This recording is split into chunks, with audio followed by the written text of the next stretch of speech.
صوبے میں جو صوبائی مینڈیٹ رکھنے والی صوبائی اسمبلی ہے اور اس سے اخذ ہونے والی الیکٹ ہونے والی جو صوبائی کابینہ ہے وہ بالکل معطل ہو جاتی ہے۔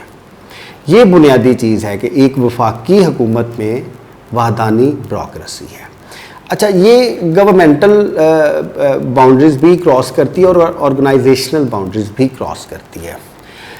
آپ اس کو مختلف اگر آفسز میں اپلائی کریں تو بڑی چیزیں آپ کے سامنے آئیں گی کہ صدر پاکستان کی سیکریٹریٹ میں جو بیوروکریسی ہے وہ بھی اسٹیبلشمنٹ ڈویژن کی ہے۔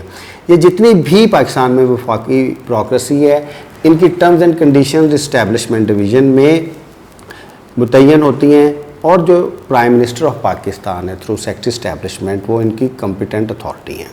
اس لیے یہ بات آپ نے ذہن میں رکھنی ہے کہ پاکستان کی جو بیوروکریسی ہے اس کو کنٹرول کرنے کا ادارہ اسٹیبلشمنٹ ڈویژن ہے، اور پھر اسٹیبلشمنٹ ڈویژن کو وزیر اعظم کنٹرول کرتا ہے۔ اس لیے تمام حکومتیں، تمام آفسز جو ہیں وہ بیوروکریسی کے ذریعے پرائم منسٹر آف پاکستان اس کو چلاتے ہیں۔ اب یہ دوسری بحث ہے کہ اب prime minister of Pakistan establishment division کو کمپیٹنٹلی چلاتے ہیں یا انکمپیٹنٹلی چلاتے ہیں۔ ہم اپنی بات پہ واپس آتے ہیں۔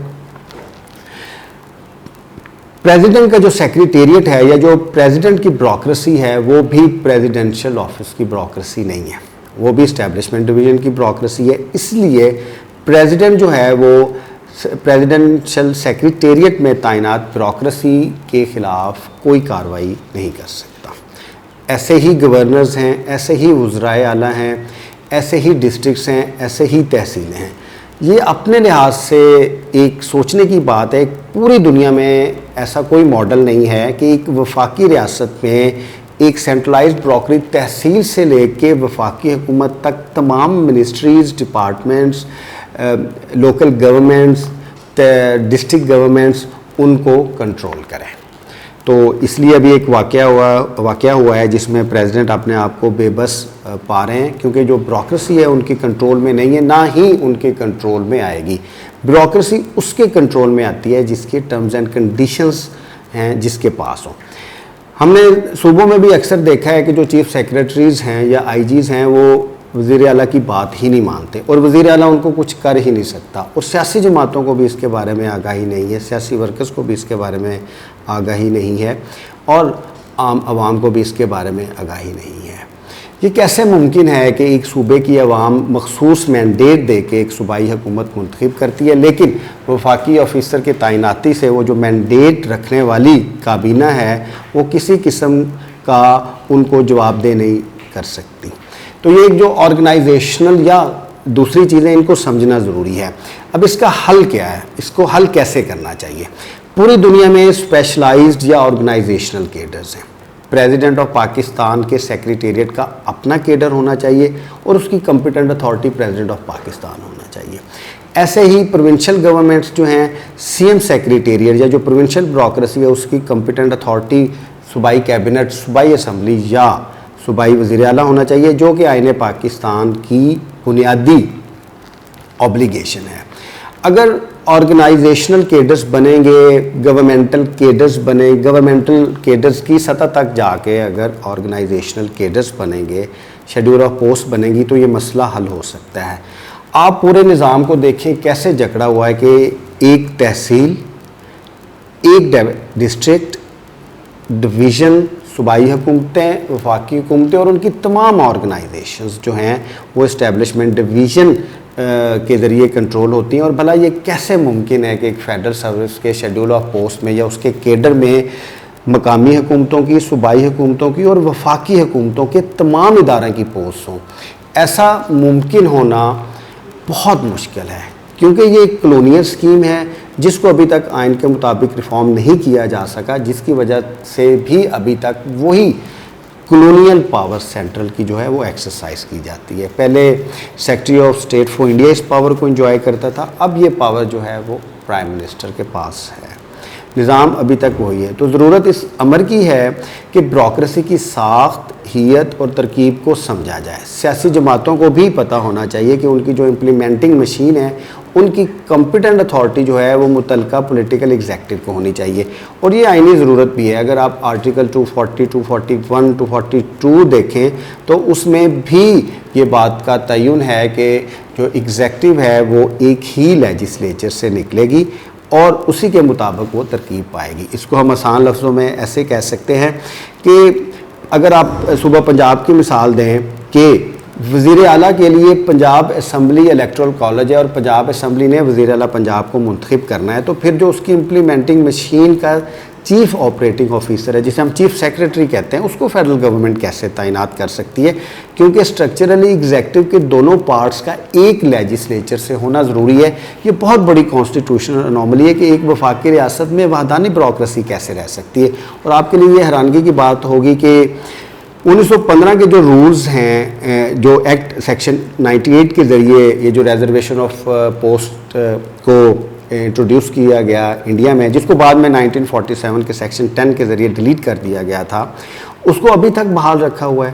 کسی کانسٹیٹیوشن میں، کسی ایکٹ میں اس کو پروٹیکٹ نہیں کیا گیا، کیونکہ اس اسکیم کو اگر پروٹیکٹ کیا جائے تو پھر پاکستان فیڈرل وفاقی ریاست کی بجائے وحدانی ریاست بن جائے گا۔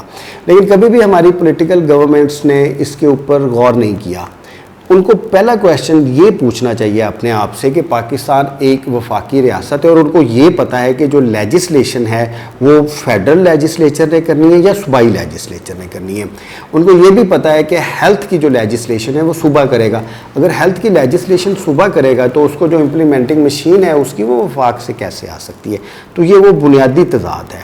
اس لیے پاکستان میں بیوروکریسی کو ریفارم کرنے کی بہت ضرورت ہے، اور اس کے دو بنیادی پرنسپل ہیں۔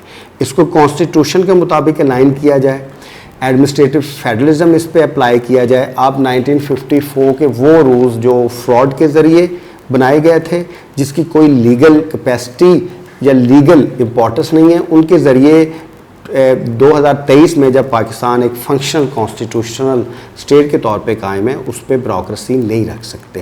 اور دوسرا، جنرل کیڈر کو ختم کیا جائے۔ اب یہ کیسے ہو سکتا ہے کہ ایک سروس کے جنرل کیڈر میں اسسٹنٹ کمشنر سے لے کے فیڈرل گورنمنٹ کی آرگنائزیشن تک پوسٹ ہوں؟ تو آپ پاکستان کی بیوروکریسی کو، جو سٹرکچر ہے پاکستان کا وفاقی ریاست، اس کے مطابق کریں، اور جو ایگزیکٹو کی الائنمنٹ ہے اس کے مطابق کریں، اور سب سے بڑھ کے جنرل کیڈر کو ختم کر کے اسپیشلائزڈ کیڈر میں بنائیں، اور جو بھی ٹیئر آف گورننس ہے، جو بھی آرگنائزیشنل گورننس ہے، اس میں جو بیوروکریسی کی کمپیٹنٹ اتھارٹی ہے وہ متعلقہ پولیٹیکل ایگزیکٹو کو دیں۔ پریزیڈنٹ ہاؤس میں بیوروکریسی کی کمپیٹنٹ اتھارٹی پریزیڈنٹ کو ہونا چاہیے، تاکہ لیکیجز کسی قسم کی نہ ہو سکیں، اور اس سے بڑھ کے امپلیمنٹیشن آرڈرز کی ہو۔ پرائم منسٹر آفس میں بھی ایسا کریں، دوسرے آفسز میں بھی ایسا کریں، چیف منسٹر کے آفسز میں بھی ایسا کریں، گورنر کے آفسز میں بھی ایسا کریں، اور اس سے بڑھ کے جو تینوں ٹیئرز آف گورنمنٹ ہیں، چاہے لوکل گورنمنٹ کا ہے، چاہے فیڈرل گورنمنٹ کا ہے، چاہے پروونشل گورنمنٹ کا ہے، اس کے اپنے ٹیئرز کی بیوروکریسی جو ہے اس کو فریم کیا جائے۔